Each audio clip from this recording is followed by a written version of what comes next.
अल्लाह रब्बुल इज़्ज़त इरशाद फरमाता है अर्रिजालु क़व्वामूना अलन निसा। इसी आयत करीमा पर चंद लम्हा गुफ्तगू सुनी से पहले हम और आप निहायत ही अक़ीदत व एहतराम के साथ गुंबद खज़रा के मकी अमानत इलाही के अमीन हुज़ूर रहमतुल लिल आलमीन शफ़ीउल मुज़नबीन अनीसुल ग़रीबीन ताहा व यासीन हम सब के आका गरीबों के दाता बेसहारों के सहारा जनाब मुहम्मदुर रसूलुल्लाह सल्लल्लाहु अलैहि वसल्लम की बारगाह में एक बार झूम करके दुरूद पाक का नजराना पेश कर लें। पढ़िए बुलंद आवाज़ से अल्लाहुम्मा सल्ली अला सय्यदना व शफ़ीना हबीबना नबीना मौलाना मुहम्मद बारिक वसल्लिम सल्लु अलैहि सलातुम व सलामन अलैका या रसूलल्लाह सलातुम व सलामन अलैका या हबीबल्लाह सल्लल्लाहु तआला अलैहि व आलिहि वसल्लम। अजीज़ान मिल्लत इस्लामिया शादी मुस्तफ़ा जाने रहमत सल्लल्लाहु अलैहि वसल्लम की एक प्यारी सी सुन्नत है, इंसानी ज़रूरियात में से भी है। ये शादी जन्नती रिश्ता है जिसकी बुनियाद सबसे पहले जन्नत में रखी गई। अल्लाह के रसूल सल्लल्लाहु अलैहि वसल्लम ने इसकी अहमियत को बयान फरमाया। मेरे आका सल्लल्लाहु अलैहि वसल्लम की हदीस मुबारक है, नबी ने इरशाद फरमाया अन्निकाहु मिन सुन्नती फमन रग़िबा अन सुन्नती फलैसा मिन्नी, कि निकाह मेरी सुन्नत है, जिसने मेरी सुन्नत से एराज किया वो मुझ में से नहीं।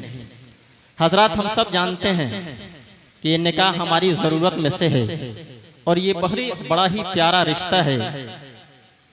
अल्लाह के रसूल सल्लल्लाहु अलैहि वसल्लम ने इसकी ताकीद इस हदीस मुबारक के तहत फरमाई। लेकिन अब सवाल पैदा होता है कि हम निकाह कैसे करें, कौन सा तरीका अख्तियार करें। तो अल्लाह के रसूल सल्लल्लाहु अलैहि वसल्लम ने जिंदगी का कोई गोशा ऐसा नहीं छोड़ा है जहां हमें किसी और की तरफ नजर उठा करके देखना पड़े। प्यारे मुस्तफ़ा सल्लल्लाहु अलैहि वसल्लम ने सबसे पहले नौजवानों की जमात से खिताब फरमाया कि ऐ नौजवानों की गिरोह, तुम में से जिसके पास निकाह करने की सलाहियत हो वो निकाह करे। आका सल्लल्लाहु अलैहि वसल्लम ने नौजवानों से मुखातब फरमाया, इसलिए कि ये मेरा मानना है, सिर्फ मेरा ही नहीं बल्कि पूरी दुनिया का मानना है कि जिस कौम का नौजवान अगर सही व सालिम हुआ करता है वो कौम सही व सालिम हुआ करती है। मेरे मुस्तफ़ा ने फरमाया ऐ नौजवानों की गिरोह, तुम निकाह करो जिसके पास निकाह करने की सलाहियत हो। आइए जरा मैं कहूँगा कि मुस्तफ़ा ने इसकी अहमियत को तो बताया, निकाह करने का हुक्म दिया, नौजवानों को हुक्म दिया, लेकिन निकाह किया कहाँ जाए, शादी की किससे जाए, कैसे माहौल में निकाह किया जाए। हजरात इसके ताल्लुक से भी मेरे मुस्तफ़ा ने इरशाद फरमाया। मेरे आका सल्लल्लाहु अलैहि वसल्लम इरशाद फरमाते हैं कि 4 चीजों की बुनियाद पर निकाह करो, हस्ब नसब की बुनियाद पर, माल और दौलत की बुनियाद पर, हुस्न जमाल की बुनियाद पर, दीनदारी की बुनियाद पर। मेरे मुस्तफ़ा ने फरमाया कि तुम दीनदारी को तरजीह दो। हजरात कभी आपने सोचा है कि मेरे आका सल्लल्लाहु अलैहि वसल्लम ने दीनदारी ही को क्यों फरमाया। हजरात आज हम भी तो निकाह किया करते हैं, शादियां हम भी किया करते हैं, रिश्ते हम भी तलाशा करते हैं, लेकिन अपने दिल पर हाथ रख करके जरा सोचिएगा, क्या मुस्तफ़ा का तरीका हम शादियों में देखा करते हैं? क्या नबी के फरमान पर चल करके हम निकाह किया करते हैं? क्या मुस्तफ़ा के बताए हुए रास्ते को हम अपने सामने अपने पेशे नजर रखा करते हैं? मुस्तफ़ा ने फरमाया दीनदारी की बुनियाद पर निकाह करो। हम निकाह करते हैं तो मालो दौलत की बुनियाद पर निकाह करते हैं, हम निकाह करते हैं ऐ जनाब तो खूबसूरती की बुनियाद पर निकाह करते हैं। अजीब मामला हुआ करता है। मेरे आका ने फरमाया कि दीनदारी की बुनियाद पर हो। हम दीनदारी कहाँ देखते हैं? ऐ जनाब जब अपने लड़कों के लिए लड़की तलाश करने जाते हैं उस वक्त हमें दीनदारी नजर आया करती है। हमारे साथ 2-4 दादा की उम्र के लोग हुआ करते हैं, ऐ जनाब वही जाते हैं लड़की से पूछते हैं बाबू तुमने कुरान पढ़ा है? लड़की कहती है मैं पढ़ी हूँ। ऐ जनाब तो वो कहते हैं कोई सूरा याद हो तो सुना दो। लड़की को भी ये क्वेश्चन पहले ही से मालूम रहा करता है कि हमसे ये सवाल पूछा जाएगा। लड़की अलहम्दो सुना दिया करती है, कुल हु अल्लाहु अहद सुना दिया करती है। दादा पलट करके दूसरे दिन के मुतालिक उससे सवाल नहीं करते हैं, इसलिए कि दादा भी जानते हैं कि आगे सवाल करूंगा तो शायद मैं ही फंस जाऊंगा, मुझको भी 2 ही याद आता है। मैं कहना चाहूंगा दीनदारी का मेयार हमने यही समझ लिया है। हजरात यहाँ तक बात समझ में आती है, लड़की देखने गए हम दीनदारी थोड़ी सी देख लिए, लेकिन कौन है जो लड़का देखने जाता है दीनदार लड़का तलाशता है? कौन है जो अपनी लड़की के लिए दामाद तलाश करने जाता है और किसी ने भूल करके पूछा हो उस लड़के से बाबू बताओ तुम्हें कुरान पढ़ने आता है कि नहीं है, मुस्तफ़ा का तरीका तुम्हें मालूम है कि नहीं है, नबी की शरीयत तुम जानते हो कि नहीं जानते हो, प्यारे आका का तरीका तेरे अंदर है कि नहीं है। हजरत हम लड़का देखने के लिए जाते हैं तो क्या देखते हैं? लड़का का माता कितना अच्छा है, उसके पास दौलत कितनी अच्छी है, ऐ जनाब उसका मकान कितना अच्छा है, उसके दुकान कितने हैं। हजरत हम दुनिया को देख रहे हैं, दीन को नहीं देख रहे हैं। और फिर मामला जब निकाह निकाह के बाद हुआ करता है, ए जनाब पूरा घर परेशान हो जाया करता है, पूरा मोहल्ला परेशान हो जाया करता है। आज हमारा समाज बिगड़ रहा है, हमारा मुआशरा बिगड़ रहा है। कभी आपने गौर किया है कि वजह क्या है? वजह यही है कि तरीके मुस्तफ़ा को हमने छोड़ दिया है, नबी के फरमान पर अमल करना हमने छोड़ दिया है, नबी के बताए हुए रास्ते पर चलना हमने छोड़ दिया है। तरीके मुस्तफ़ा को छोड़ना है वजह बर्बादी, तरीके मुस्तफ़ा को छोड़ना है वजह बर्बादी। इसी से कौम दुनिया में हुई है बेइक़्तिदार अपनी। हज़रात मैं कहूँगा, ऐ लोगों, मुस्तफ़ा ने फरमाया दीनदारी की बुनियाद पर निकाह करो, चाहे वो लड़की हो चाहे लड़का हो, दोनों दीनदार देखो। ऐसा नहीं है कि सिर्फ लड़की घरों में लाओ तो दीनदार लेकर के आओ, नहीं। जिस लड़की को तुमने अपनी मेहनत की गाढ़ी कमाई 20 से 22 साल तक खिलाया है, जब उसका रिश्ता तलाश करने जाओ तो ये भी देखो कि जिस लड़के के हाथ में मैं अपनी बेटी का हाथ दे रहा हूँ, आया वो हलाल कमाता है कि नहीं कमाता है, हमारी बेटी को हलाल का लुकमा वो खिलाएगा कि नहीं खिलाएगा। मैं कहना चाहूंगा, ए लोगों, जिस दिन हमने मुस्तफ़ा के तरीके पर अमल करना शुरू कर दिया, हमारा निजाम, हमारा मुआशरा खुद ब खुद सुधरता हुआ नजर आएगा। बिरादरान मिल्लत इस्लामिया, मुस्तफ़ा ने फरमाया दीनदारी की बुनियाद पर निकाह करो। लड़का भी चाहिए तो दीनदार चाहिए, लड़की भी चाहिए तो दीनदार चाहिए। जानते हैं इसका फायदा क्या हुआ करता है? मुस्तफ़ा की निगाहे करम देख रही थी, ये एक दौर आएगा जब इंसान दुनिया के पीछे भागेगा, सिर्फ दौलत के पीछे भागेगा, और मामला ऐसा होगा कि हर घर में तबाही का मंजर होगा। जो रिश्ता जन्नती है वो उस घर के लिए जहन्नम नुमा बनता हुआ नजर आएगा। मुस्तफ़ा ने फरमाया दीनदारी को अख्तियार करो। हजरात, आज लड़का दीनदार नहीं है, आज लड़की दीनदार नहीं है। नतीजा क्या हुआ करता है? न लड़के को मालूम है कि लड़की का हक क्या हुआ करता है, न लड़की को मालूम है कि लड़के का हक क्या हुआ करता है। दोनों एक दूसरे के हुकूक से गाफिल हैं। मामला ये होता है कि बातें बिगड़ जाया करती हैं। अरे मेरे मुस्तफ़ा ने सबसे पहले फरमाया है कि हकदार का हक अदा कर दो।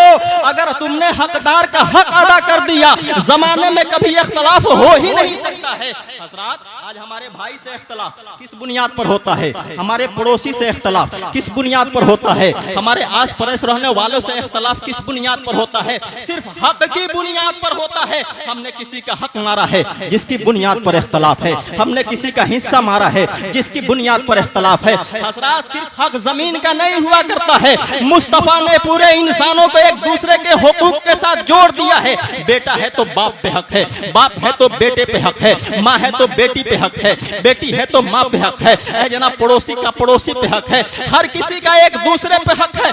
बड़ा है तो छोटे पे हक है, छोटा है तो बड़े पे हक है। अरे छोटे का हक ये है कि अपने बड़ों की ताजीम करे, बड़े का हक ये है कि वो अपने छोटों से शफ़क़त के साथ पेश आए। अब आइए जरा मैं कहूंगा कि मुस्तफ़ा ने फरमाया दीनदारी की बुनियाद पर निकाह करो। लड़की घर में दीनदार लाओगे, उसे मालूम होगा ये मेरा शौहर है, इसका हक क्या है। उसे मालूम होगा ये मेरी सास है, इसका हक क्या है। उसे मालूम होगा ये मेरा ससुर है, उसका हक क्या है। हज़रात, जब एक घर में लड़की आएगी दीनदार होगी तो अपने सास का भी हक अदा करेगी, वो अपने शौहर का भी हक अदा करेगी, और जब वो सब किसी का हक अदा कर देगी, किसी को उससे इख्तलाफ हो ही नहीं सकता है। बिरादरान मिल्लत इस्लामिया, अब आइए जरा मैं कहूंगा, मुस्तफ़ा ने फरमाया दीनदारी की बुनियाद पर निकाह करो। रब इरशाद फरमाता है अर्रिजालु क़व्वामूना अलन निसा, हमने मर्द को औरतों पर हाकिम बनाया है। लेकिन जानते हैं हाकिम का मतलब हमने गलत समझ लिया है। हमने हाकिम का मतलब ये समझ लिया है कि सिर्फ चलेगी तो हमारी चलेगी,